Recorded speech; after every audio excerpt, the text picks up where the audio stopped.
D'accord. Ma chérie, je le ferai, mais pas avant quelques jours. J'ai promis de faire quelque chose pour maman et papa puisque mon voyage pour te voir ne s'est pas bien passé. C'était un mensonge éhonté. Je n'avais rien de prévu avec mes parents, mais je devais gérer Nancy sans brûler les ponts, et j'avais un sérieux dilemme. J'avais déjà promis d'aller au concert avec Nancy. Cependant, quand il fallait choisir, Betty passait toujours avant Nancy. Mon nouveau problème était de savoir comment je pourrais élégamment me désister tout en préservant une certaine relation avec Nancy. Toutes sortes d'idées tourbillonnaient dans ma tête quand soudain, j'ai eu de la chance. Betty a mal interprété mon expression et a dit « Tu n'as pas besoin d'appeler le motel pour nous réserver une chambre ».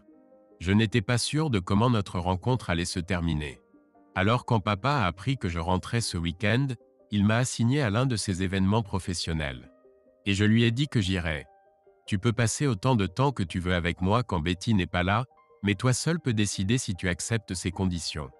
En toute honnêteté Nancy, Betty sera toujours mon premier choix. Elle seule peut mettre fin à notre relation.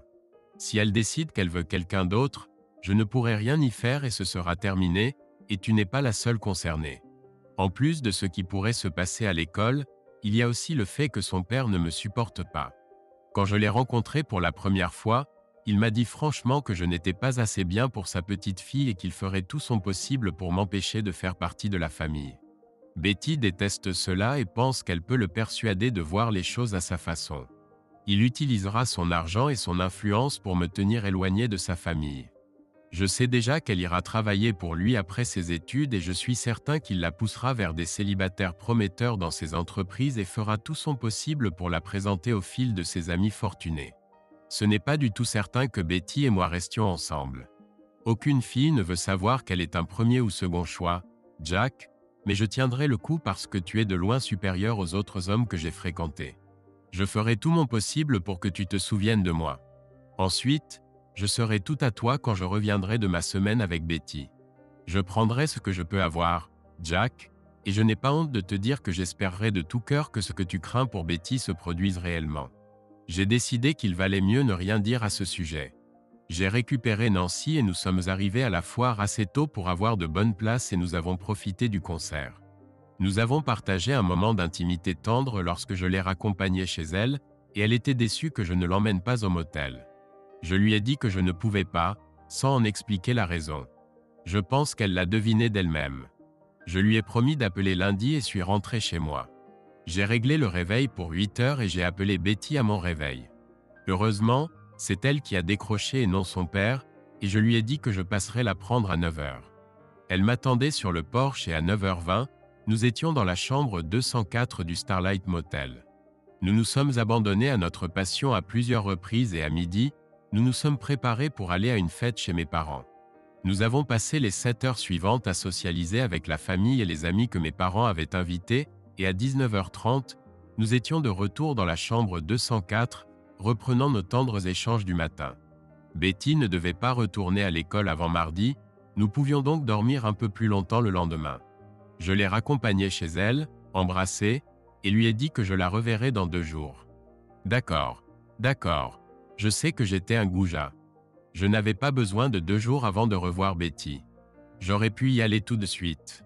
En réalité, j'ai passé ces 2 jours avec Nancy. J'ai profité de ses sentiments pour moi.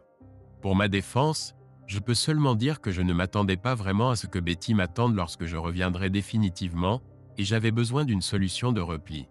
Nancy voulait être cette alternative, alors je devais encourager ce désir en elle, et la meilleure façon était de faire certaines des choses qu'elle souhaitait, notamment passer plus de temps au Starlight. Il était inévitable que pendant les 9 jours passés avec Betty, je rencontre les personnes qu'elle fréquentait le plus, et ce fut une expérience intéressante. J'étais principalement perçu comme une mauvaise passe météorologique. Vous savez, quand il fait chaud et ensoleillé, puis qu'il pleut pendant quelques jours, mais vous savez que ça passera bientôt et que le soleil brillera à nouveau. Je n'avais jamais rencontré Tyler, mais je l'ai vu 2 fois quand Betty m'a emmené à une fête et une fois quand nous sommes allés dans une pizzeria. Les regards qu'il lançait à Betty ne ressemblaient pas à ceux d'un simple ami avec des avantages. Et en parlant de regards, certains de ceux que Betty lui adressait semblaient dire « Sois patient, tout sera bientôt terminé ». Autrement, la visite s'est bien passée. J'ai passé beaucoup de temps avec Betty. Elle semblait déterminée à me donner assez d'amour pour tenir jusqu'à notre prochaine rencontre. Les adieux furent larmoyants, du moins du côté de Betty. Pas tant avec moi car, comme je l'ai mentionné maintes fois, j'avais déjà accepté le fait que Betty ne m'attendrait pas à mon retour définitif, et aussi parce qu'elle serait sans doute dans les bras de Tyler avant même que je sois à mi-chemin de chez moi. J'ai passé les 6 jours suivants avec Nancy, puis j'ai écourté ma visite pour me rendre à Seattle, où j'ai consacré le reste de mes vacances à explorer le Nord-Ouest. Une surprise m'attendait à Fort Lewis. On m'a dit que je n'étais pas en forme. Je me suis dit, de quoi parlez-vous? Car je portais un uniforme de classe à propre et repassé, et mes bottes étaient cirées à la perfection. Le sergent a vu mon expression et a ri. Détendez-vous, soldat, je vous taquine. L'ordre de promotion au grade de caporal est arrivé avant vous.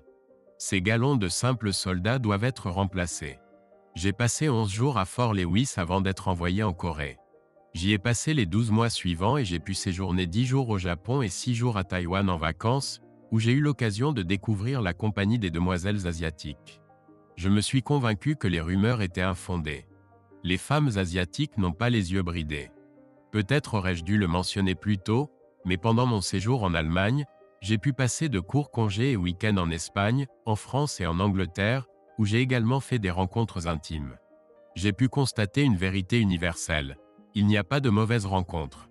J'en étais à mon dernier mois de service en Corée quand j'ai reçu ce que j'attendais depuis toujours, ma lettre de rupture de Betty. Elle avait rencontré son âme sœur et regrettait de devoir m'annoncer que etc. Je m'y attendais, mais cela faisait tout de même mal.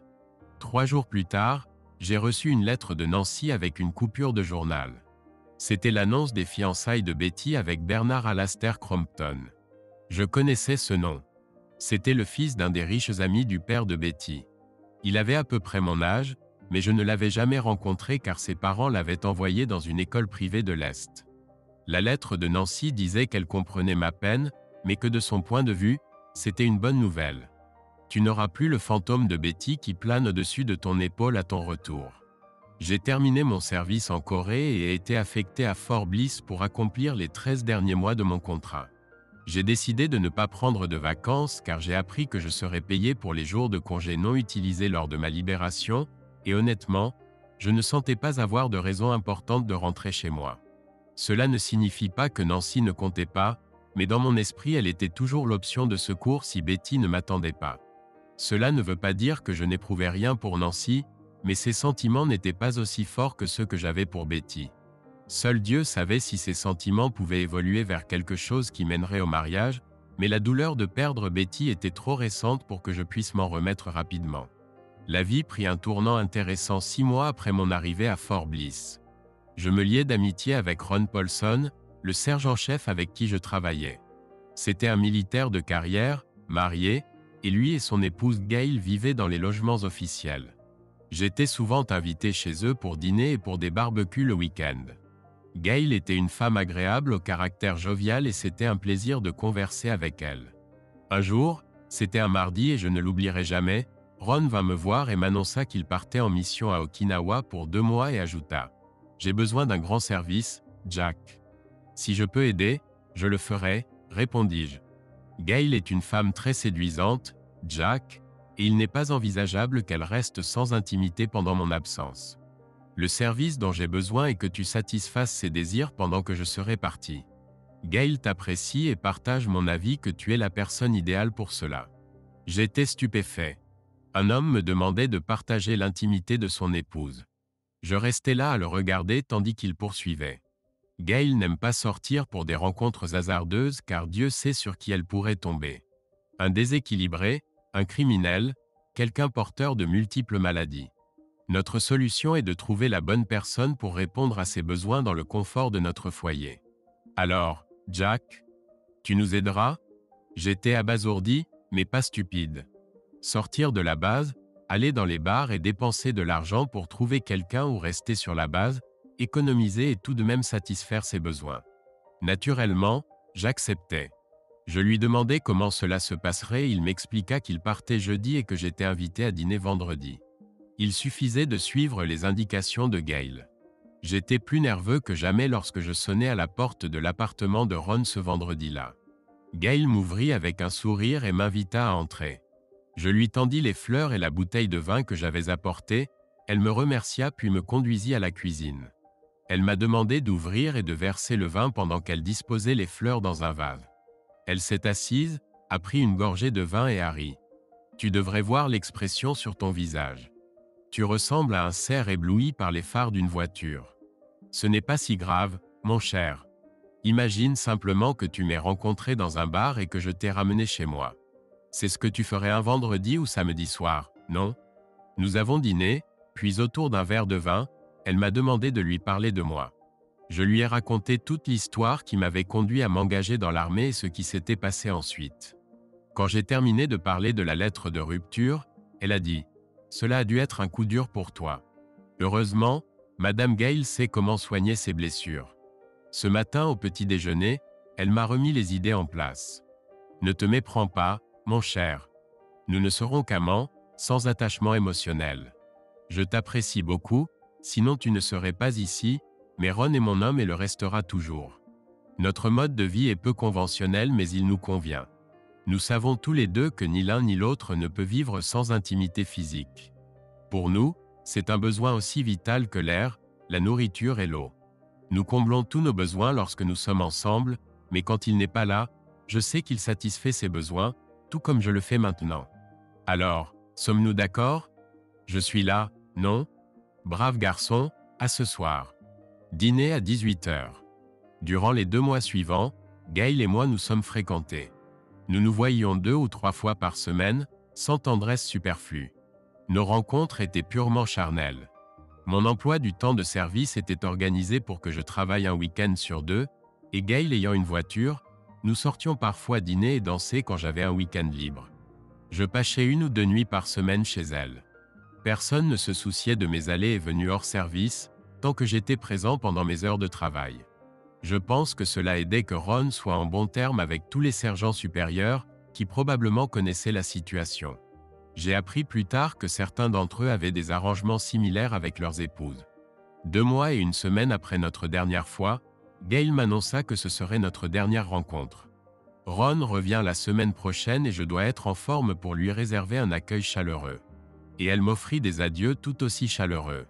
J'avoue que bien qu'il ne devait y avoir aucun attachement émotionnel entre nous, je me suis attaché à Gail et si elle avait été libre, je l'aurais courtisée. La chose la plus difficile à gérer avec Ron fut son retour au service. Il s'est avéré que je n'avais pas à m'inquiéter. L'ancien réseau de sergents auquel Ron appartenait m'a transféré à un autre poste pour que nos chemins ne se croisent pas au travail. Il était évident que Ron savait par expérience que la relation professionnelle pouvait être délicate et a pris des mesures pour apaiser la situation. Il était également clair, par la façon dont j'étais traité par les sergents-chefs sous lesquels je travaillais, que j'avais gagné leur respect pour ma gestion de la situation et pour n'avoir jamais évoqué ma relation avec Gail. Dans le dernier mois de mon contrat, 2 événements se sont produits le même jour. D'abord, j'ai reçu une lettre de Nancy. Elle avait rencontré quelqu'un et une étincelle s'était allumée entre eux. Elle tenait à me faire savoir qu'elle ne serait plus disponible à mon retour. Je n'étais pas aussi affecté que lors de ma rupture avec Betty, car mes sentiments pour Nancy n'étaient pas aussi profonds, mais c'était néanmoins désagréable. Le second événement s'est produit juste avant la fin de mon service. On m'a appelé au bureau pour un appel téléphonique. Le sergent-chef Holmes m'a tendu le combiné et j'ai dit « Allô? Bonjour, mon amour. Je t'ai manqué ?» C'était Gail et naturellement j'ai répondu que oui. Ron vient d'être envoyé à Fort Lee pour une formation de 3 semaines. Je prépare un pain de viande, des pommes de terre au four et des carottes glacées pour le dîner. Intéressé, j'ai simplement souri et demandé « À quelle heure ?» Si je ne me trompe pas, tu viens de terminer ton service et il ne te faudra pas plus de 10 minutes pour venir ici. Je suis sale et en sueur. Je dois aller au baraquement, prendre une douche et me changer. Quel innocent. Tu peux te doucher ici. Quant aux vêtements sales, si tout se passe bien, tu n'en porteras pas du tout pendant le week-end. Ron m'a dit qu'il avait vérifié et que c'était ton week-end libre. Penses-tu pouvoir supporter d'être dévêtu avec moi pendant 2 jours? Je serai là dans 10 minutes. J'ai rendu le téléphone au sergent Holmes qui m'a adressé un sourire complice en me souhaitant un bon week-end. Les 4 semaines avant ma libération furent une répétition de notre première fois. Cette première nuit-là, je lui ai dit que je partirais dans 4 semaines et elle a répondu que ce serait juste à temps. Je partirai et elle aura une semaine pour préparer un chaleureux accueil à Ron. Lors de notre dernier rendez-vous, avant mon départ, j'ai fait quelque chose que je n'avais jamais fait durant tout notre temps ensemble. Je l'ai enlacée et, malgré ses tentatives de l'éviter, je l'ai embrassée. Je me suis ensuite éloigné d'elle, lui ai dit que je n'oublierai jamais ni elle ni le temps passé ensemble, puis je suis parti. 2 jours plus tard, j'étais dans un vol Southwest Airlines pour rentrer chez moi. L'armée a tenu les promesses du recruteur. Elle m'a donné une profession et une éducation. Les cours par correspondance m'ont permis d'obtenir un diplôme d'associé en gestion d'entreprise de l'Institut militaire des Forces armées et le programme d'éducation de l'armée pourra m'aider si je décide de poursuivre un baccalauréat complet. Quant à la profession, j'étais préparé pour plusieurs. Ma spécialité principale était celle de spécialiste en approvisionnement. J'ai appris à construire des caisses, des conteneurs et à emballer correctement les articles pour l'expédition, à charger et décharger des camions, des remorques, des wagons et des conteneurs en utilisant des chariots élévateurs, des palettes et des pinces à fût. J'ai appris à conduire des camions allant des petits aux 2 tonnes et demi et semi-remorques. J'ai appris à entreposer et stocker des marchandises ainsi qu'à expédier et recevoir du fret. Mais le plus important est que j'ai maîtrisé le système informatique de l'armée lié au département des approvisionnements. J'en ai appris toutes les caractéristiques, les avantages et les inconvénients, et j'ai senti qu'avec du travail, je pourrais adapter le programme pour des applications civiles. Finalement, cela s'est avéré être un rêve irréaliste car à mon départ, quelqu'un d'autre l'avait déjà fait. Mais la maîtrise du système m'a tout de même été bénéfique. À mon retour, mon père m'a demandé ce que je comptais faire. Trouver un emploi, un logement, suivre des cours universitaires pour obtenir mon baccalauréat, puis essayer de trouver une fille pour construire une vie ensemble. Et à peu près dans cet ordre. Cela pourrait prendre un jour ou 2.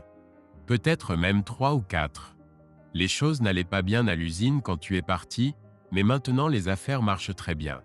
D'après ce que tu m'as dit de ton temps dans l'armée, je pense que tu serais parfait pour notre département d'expédition et de réception. Veux-tu que j'en parle avec eux? Cela ne sera pas gênant pour toi? Pas du tout. Tu ne seras pas sous mes ordres. Tu seras dans un département complètement différent. Si tu penses que cela peut aider, essayons. Quant au logement, il n'y a rien de mal à rester ici jusqu'à ce que tu te remettes sur pied. Mon père a arrangé un entretien pour moi, je l'ai passé et j'ai obtenu le poste. Il m'a fallu une semaine pour m'habituer, et puis c'était comme si je n'avais jamais quitté l'armée. Je faisais le même travail que j'avais fait pendant la majeure partie des 3 dernières années. Après être resté à la maison pendant quelques semaines, je suis sorti danser au VFW samedi soir où j'ai retrouvé d'anciens amis qui étaient déjà là. En entrant, ils m'ont aperçu et m'ont fait signe de les rejoindre. Ils ont rassemblé 3 tables et j'ai remarqué quelque chose en m'asseyant. Liz portait une alliance, tout comme Bev Ashley, Mary Waters, John Miller, Mike Orson, George Hammer et Tom Bradshaw. Le groupe m'a rapidement mis au courant des nouvelles. Bev et Mike étaient mariés, tout comme John et Mary, et Liz était l'épouse de Tom. George était marié à Barbara Peterson, qui nous a rejoints après avoir terminé son service à l'hôpital. Carol Findlay et Denise Baguette ne portaient pas d'alliance et semblaient être venues seules, malgré les places vides à leur côté. Il y avait beaucoup de questions sur mes activités et mes expériences, mais Carol interrompit la conversation en se levant de sa chaise, venant prendre ma main en disant « Assez de bavardage. Je suis venu pour danser, pas pour discuter. » Pendant l'heure qui suivit, j'ai dansé tour à tour avec Carol, Bev, Barbara et Liz. Lorsque le groupe fit une pause, nous avons repris notre conversation sur mes voyages quand Betty est entrée accompagnée d'un homme, probablement Crompton. Il n'y avait plus de place à notre table, non que je pense que Betty aurait voulu s'y asseoir, alors ils se sont installés dans un box de l'autre côté de la salle. Carol remarqua que je regardais Betty et demanda « Tu as déjà vécu ça? Je ne sais pas si je pourrai jamais l'oublier complètement. Mais tourner la page? Oui, même si les souvenirs ne s'effaceront pas de sitôt. Vois le bon côté des choses. Au moins, tu n'as pas eu le temps de lui passer la bague au doigt. En effet, tu as probablement raison. Tu penses essayer de les séparer? Non. Ce chapitre de ma vie est clos.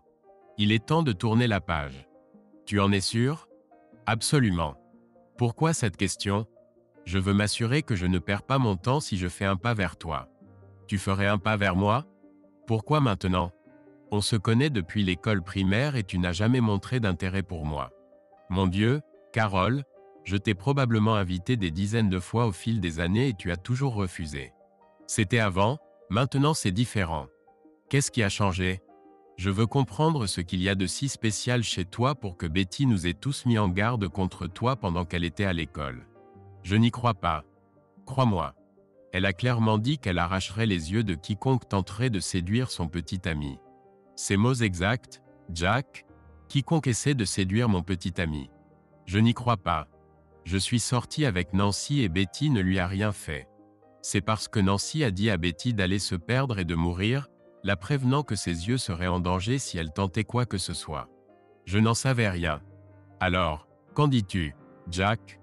Veux-tu tenter ta chance et voir ce qui se passe? Pourquoi pas? Pensais-je. Je n'avais rien à perdre et maintenant que j'étais revenu pour de bon, il fallait bien commencer quelque part. Le groupe revint de sa pause et se remit à jouer. Je me levai, tendis la main à Carole, elle l'accepta, et nous dansâmes ensemble le reste de la soirée. Chaque fois que Carole et moi passions devant le box où Betty était assise, elle détournait la tête vers le mur, et je dois avouer que j'éprouvais un plaisir malicieux à l'idée de gâcher sa soirée. Finalement, elle saisit son sac et se leva. Crompton tenta de la retenir, mais elle se dégagea et se dirigea vers la porte. Il se leva et la suivit, la rattrapa à la porte, lui dit quelque chose, et elle le gifla avant de partir. Crompton attendit quelques secondes puis partit aussi. J'étais assez humain pour espérer en être la cause. Carole et moi manquâmes le dernier appel et je la raccompagnai jusqu'à sa voiture. Nous convînmes d'un rendez-vous pour dimanche, elle m'embrassa sur la joue, et je rentrai chez moi. Notre rendez-vous du dimanche consista en un dîner et un film. Nous dînâmes au Tricossis et ce fut merveilleux. Ce qui rendit le moment particulièrement agréable pour moi, c'est que Betty et son petit ami y mangeaient déjà quand Carole et moi arrivâmes. Nous fûmes placés de telle sorte que Betty était pratiquement forcée de nous regarder. La chaise sur laquelle elle était assise faisait face à notre table, donc si elle levait la tête de son assiette, elle nous regardait directement. Je m'assis dos à elle, donc je ne pouvais pas voir sa réaction et Carole ne mentionna rien de notable. Betty et son petit ami partirent avant que Carole et moi n'ayons fini, et Carole remarqua que Crompton nous lançait un regard noir en sortant. « Il semble en colère contre toi. Que se passe-t-il? Lui as-tu fait quelque chose? Je ne l'ai jamais rencontré. Je n'ai aucune idée de pourquoi il serait en colère contre moi. Cela a probablement un rapport avec Betty. Je ne sais pas. Je n'ai eu aucun contact avec elle depuis que j'ai reçu la lettre dans laquelle elle disait que tout était fini entre nous. Tant que c'est terminé, ça me va. Carole et moi nous fréquentâmes pendant le mois suivant jusqu'à ce qu'un soir elle dise « Nous devons passer à l'étape suivante, Jack. Si tu n'as pas d'argent pour un motel, je peux payer. » La vérité était que je n'étais pas certain de vouloir franchir cette étape. Entre le travail et les cours du soir à l'université, je n'avais pas le temps pour une relation sérieuse, et c'était la raison pour laquelle je n'avais pas encore fait ce pas avec Carole. Mais je n'étais pas stupide et je n'allais pas laisser passer l'occasion d'une liaison intime, surtout quand elle était explicitement suggérée. Ce n'était pas la première fois que je me rendais à la chambre 204 du Starlight, et cette visite fut tout aussi agréable que la précédente. À partir de cette nuit-là, nous avons trouvé le moyen de nous retrouver au moins une fois par semaine jusqu'à ce que j'économise assez pour louer un appartement. Une fois cela fait, nous avons commencé à passer une nuit par semaine ensemble, puis les 2 jours du week-end. Il était inévitable que Carole et moi croisions occasionnellement Betty, et bien que je ne comprenne pas pourquoi elle nous regardait avec tant d'animosité, j'étais secrètement satisfait qu'elle soit contrariée par quelque chose me concernant. Carole et moi étions ensemble depuis 5 mois quand j'ai réalisé que notre relation ne menait nulle part. J'ai demandé à Carole d'emménager avec moi et elle a refusé. Je t'apprécie beaucoup, Jack, vraiment beaucoup, mais il n'y a pas d'étincelle entre nous, du moins pas pour moi. Tu es un excellent ami avec certains avantages, mais ce ne serait pas juste envers toi si j'emménageais pour ensuite repartir si je rencontrais quelqu'un qui me faisait ressentir cette étincelle. Je ne peux pas dire que j'ai été dévasté par sa déclaration car je réalisais aussi qu'il n'y avait pas d'étincelle entre nous et bien que je lui ai proposé de vivre ensemble, je savais que je ne lui demanderais jamais de m'épouser. Notre relation privilégiée a continué quelques mois encore, puis elle a obtenu son diplôme et accepté une offre d'emploi dans un autre État. L'obtention des diplômes a apporté autre chose. Betty a reçu le sien et est rentrée chez elle. Un mois plus tard, elle devenait Madame Elizabeth Crompton après un mariage que le Star Tribune a qualifié d'événement mondain de la saison. Je n'étais pas invité. Les choses allaient plutôt bien au travail. Vous vous souvenez quand j'ai dit que j'avais maîtrisé le système informatique du quartier maître et que j'allais adapter le programme pour un usage civil, mais quelqu'un l'avait fait avant? Il s'est avéré que c'était le système qu'utilisait mon entreprise. Un jour, je suis allé au bureau chercher des documents dont j'avais besoin et j'ai trouvé le patron devant l'ordinateur en train de pester. Je lui ai demandé ce qui n'allait pas et quand il me l'a expliqué, je me suis approché. J'ai regardé l'écran. J'ai pris la souris et je lui ai montré comment faire. Tout ce que vous devez faire est de cliquer dans le coin supérieur gauche de l'écran et lorsque le menu déroulant apparaît, cliquez sur Trier puis attendez que l'invite exécute la commande. Connaissez-vous ce programme? C'est la version civile du programme qu'utilise l'armée et je l'ai utilisé tout le temps. Pourquoi n'y a-t-il rien dans ce coin pour indiquer qu'il y a quelque chose là? Aucune idée. Vous devez demander à la personne qui a développé et écrit le programme. À partir de ce moment-là, chaque fois que Mel avait des problèmes avec le programme, il m'appelait toujours. Cela a fait de moi un favori dans le département d'expédition et de réception, et grâce au fait qu'il n'y avait pas un seul travail dans le département que je ne pouvais pas faire et que j'ai remarqué certaines choses qui pouvaient être faites mieux, plus facilement et moins cher, je les ai signalées à Mel. J'étais là depuis un peu plus de 3 ans quand Mel a dû prendre sa retraite pour des raisons de santé et lorsqu'on lui a demandé une liste de personnes qui pourraient le remplacer, il a remis une liste avec un seul nom dessus, le mien. Durant ces mêmes 3 années, j'ai réussi à terminer le programme de formation et obtenu un diplôme en gestion d'entreprise, alors je pensais faire bonne impression auprès de la direction et ils m'ont donné le poste de Mel. Une autre année s'est écoulée. Je réussissais au travail et bien que ma vie personnelle ne fût pas parfaite, je fréquentais des personnes et entretenais des relations intimes suffisamment régulières pour être satisfait, mais je n'ai jamais trouvé une femme avec qui je voulais fonder une famille et qui était prête à me supporter. Je me suis retrouvé dans une relation d'amitié privilégiée pendant un moment avec Abby Devon. Cela rappelait ma relation avec Gail. Abby était mariée et son mari était militaire, stationné en Allemagne. Elle m'a fait des avances un soir au VFW. Elle m'a dit que Carole lui avait conseillé de tenter sa chance avec moi si l'occasion se présentait. Elle m'a dit franchement qu'elle avait besoin de quelqu'un dans son lit jusqu'au retour de son mari, et je lui ai dit que j'étais désolé mais que je ne m'impliquerais pas avec l'épouse d'un autre homme, surtout celle d'un homme servant à l'étranger. Elle m'a dit qu'elle avait sa permission, ce à quoi j'ai naturellement répondu avec sarcasme. Oui, bien sûr, c'est vrai. Elle a ouvert son sac et en a sorti une enveloppe en disant « Lisez ceci ». C'était la lettre la plus étrange que j'ai jamais lue. À qui de droit, mon épouse, Abigail Grace Kazman, est autorisée à avoir des relations intimes avec les hommes de son choix pendant mon absence. La lettre était signée par Gregory William Kazman et notariée. Abby était une femme d'une grande sensualité et après avoir lu la lettre, j'ai accepté sa proposition sans hésitation. Je l'ai accompagnée chez elle et j'ai passé la nuit à combler ses désirs. En rentrant chez moi le matin, j'éprouvais une intense jalousie envers Gregory William Kazman. Abby et moi avons entretenu une liaison pendant environ 2 ans. Je dis approximativement car notre relation se poursuivait pendant les absences de son mari, s'interrompait lors de ses permissions, puis reprenait à son départ. Puis il a été démobilisé et tout s'est terminé. Fait intéressant, je suis devenu ami avec Greg après son retour définitif. J'étais assis au comptoir du bar de Bud quand un inconnu s'est installé près de moi et m'a proposé une bière. N'ayant jamais refusé une consommation gratuite, j'ai accepté. « Tu es Jack, n'est-ce pas? » « Oui. »« On se connaît? » »« Non, on ne s'est jamais rencontrés mais nous avons beaucoup en commun. »« Ah bon? Et quoi donc? » ?»« Ma femme Abby. Je suis Greg Kazman et je voulais te remercier d'avoir pris soin d'Abby pendant mon absence. » J'ai failli répondre « Pas de problème. Ce fut un plaisir. » Mais je me suis retenu et suis resté silencieux. Il a ri et dit « Je sais que c'est très gênant pour toi mais je devais te rencontrer et te remercier. J'aime Abby à la folie et ça me tuerait de la perdre, ce qui aurait pu arriver si elle avait rencontré la mauvaise personne pendant mon absence. Comment étais-tu si sûr qu'elle rencontrerait quelqu'un? Elle me l'avait dit. Quoi? Elle m'a clairement fait comprendre qu'elle ne resterait pas sans relations intimes pendant mon absence.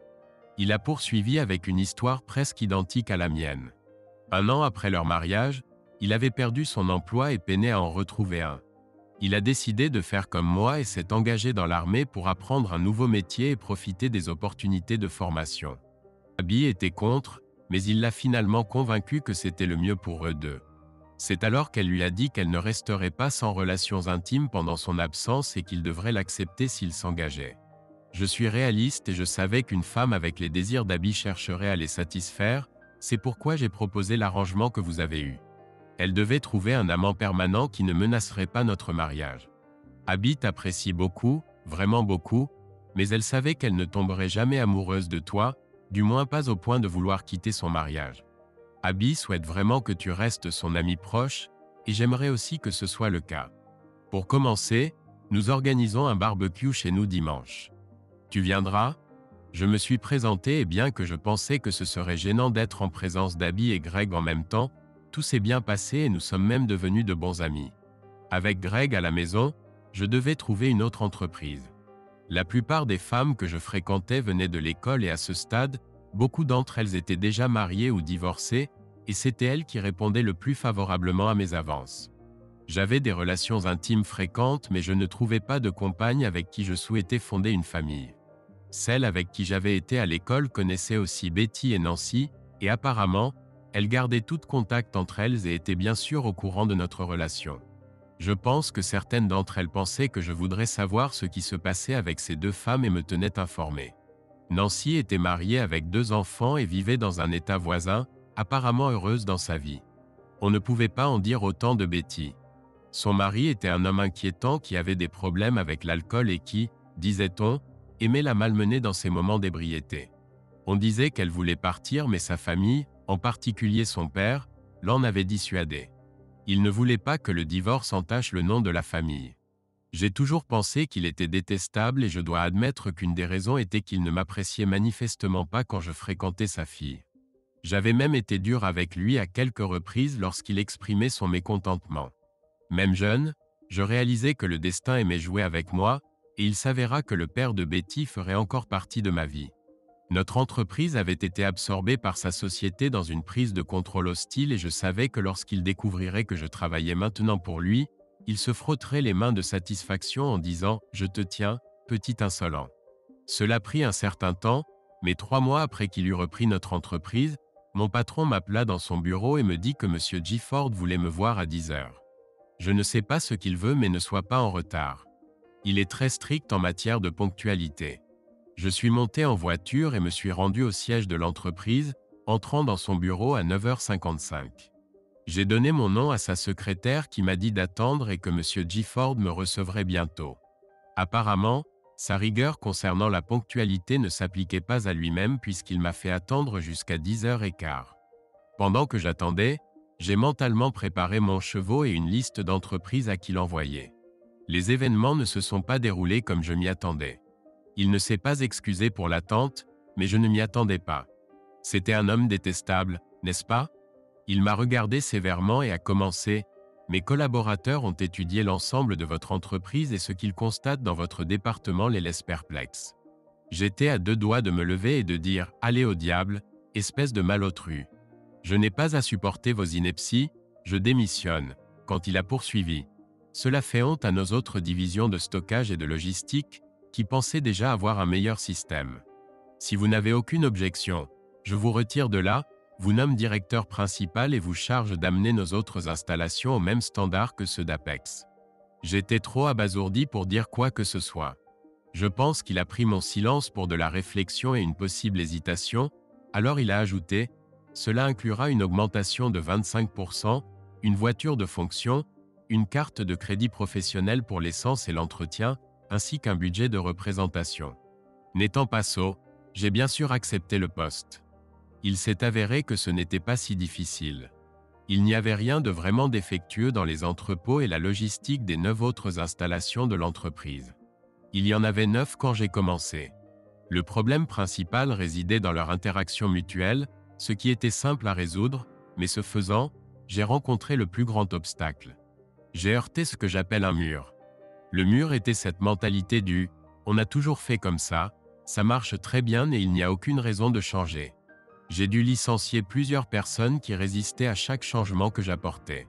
Cela a fait passer le message que désormais, les choses se feraient à ma façon, et la résistance au changement s'est dissipée. Le problème de communication venait du fait que les sites utilisaient tous des systèmes informatiques différents qui ne pouvaient pas communiquer entre eux et semblaient n'avoir aucune idée de ce qu'ils faisaient ou de leurs besoins. La première chose que j'ai faite a été de doter tous les sites du même système informatique. Naturellement, celui que nous avions chez Apex. La beauté de ce système était qu'il était relié aux autres départements, particulièrement aux achats. Auparavant, si une entité avait besoin de 300 unités d'un article, il contactait plusieurs fournisseurs, obtenait le meilleur prix et commandait. Maintenant, si l'entité a besoin de 300 unités d'un article, il se connecte et voit que l'entité des fabrique cette pièce et font une demande interne. Cela a fait économiser beaucoup d'argent à l'entreprise.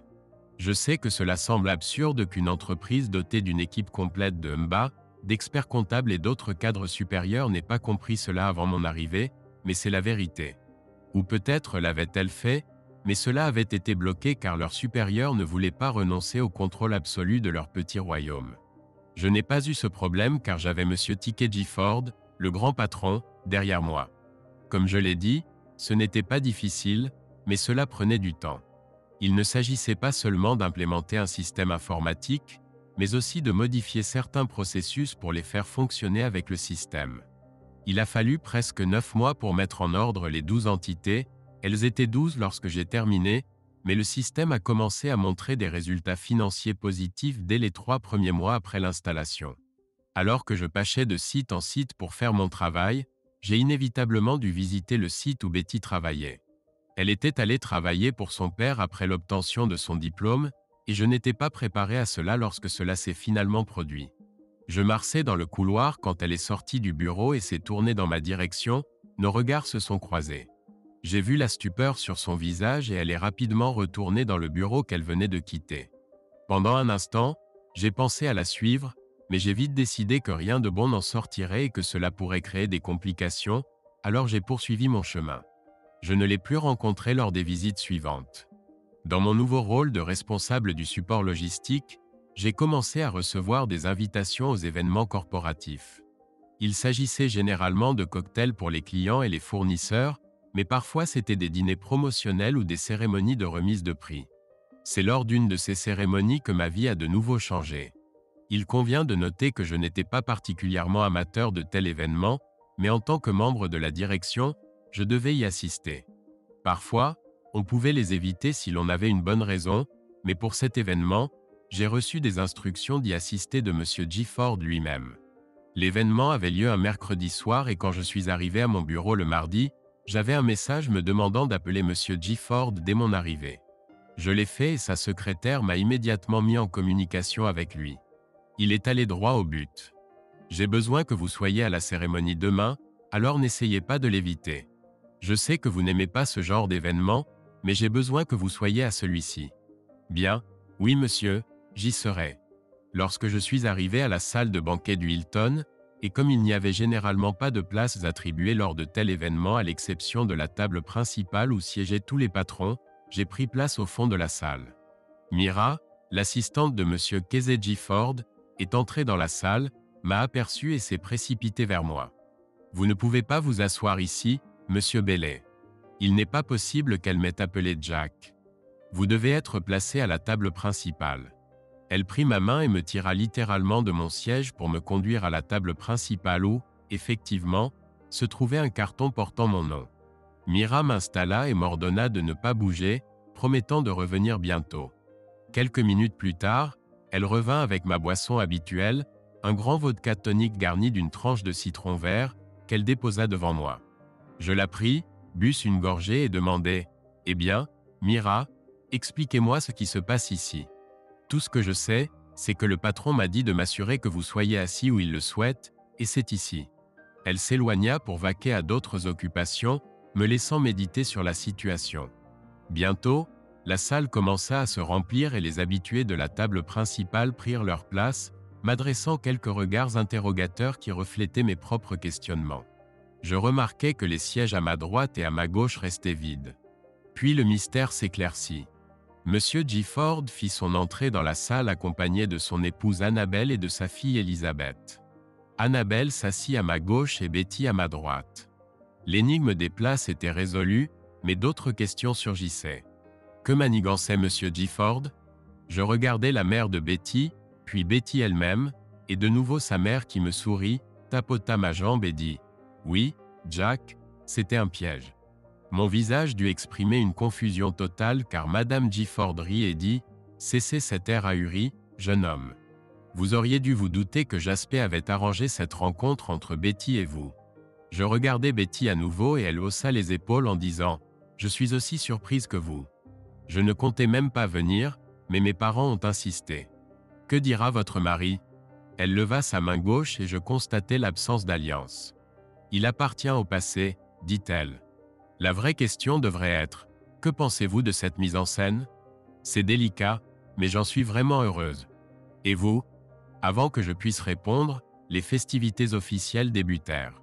Après tous les discours et autres formalités, la cloison entre notre salle et la suivante fut retirée, donnant accès au bar, à la piste de danse et à l'orchestre. Madame Gifford déclara « Maintenant, vous vous débrouillez, soyez sage. » Elle se leva et rejoignit son mari, et ils furent les premiers à fouler la piste de danse lorsque l'orchestre commença à jouer. Je me tournai vers Betty et demandai « Maintenant que votre mère n'est plus là, que pensez-vous vraiment de cette situation? C'est délicat, mais j'en suis vraiment heureuse. Et toi? » Juste surprise. Il y a longtemps, ton père ne voulait clairement pas qu'on soit ensemble et maintenant il accepte ça. Et je suis aussi surprise que tu sois divorcée.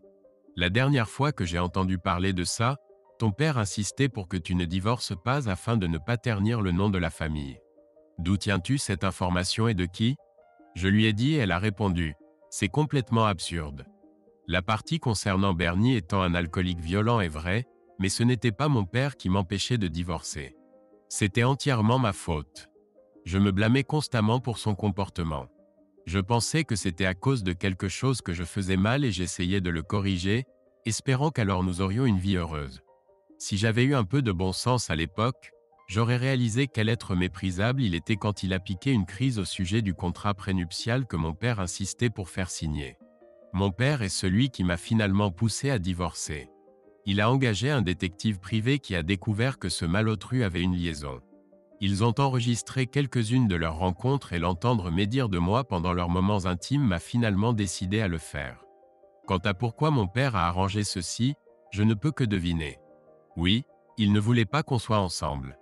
Il ne pensait pas que tu étais fait pour moi et il voulait ce qu'il y avait de mieux pour moi. Il y a quelques mois, je dînais avec mes parents chez Marcos. J'étais divorcé depuis un peu plus d'1 an, vivant chez eux et ne sortant avec personne depuis mon divorce. Tu étais là avec Abby et je ne pouvais pas détacher mon regard de toi. Papa l'a remarqué et m'a demandé si je pensais à ce qui aurait pu être. J'ai commencé à pleurer, me suis levé et me suis enfui du restaurant. Je suis déprimé depuis et je pense que papa a arrangé ça pour essayer de me sortir de ma mélancolie. Je suis resté assis à écouter, réfléchissant à tout cela. J'étais toujours célibataire, principalement parce que je n'avais jamais trouvé une femme qui pouvait me faire ressentir ce que je ressentais quand j'étais avec Betty. J'ai tenté ma chance 2 fois, mais les 2 femmes étaient mariées à des hommes avec qui elles comptaient rester. En la regardant, j'ai réalisé que je la voulais, mais la question était de savoir si nous pouvions être à nouveau ensemble. La seule façon de le savoir est d'essayer. « Voulez-vous danser ?» ai-je demandé. Il faut bien commencer par quelque chose, n'est-ce pas? Certains pourraient s'interroger sur ce qui définit une épouse aimante. Fin. Si cette histoire vous a plu, merci de nous soutenir en appuyant sur le bouton « J'aime » et de partager vos impressions dans les commentaires. Merci.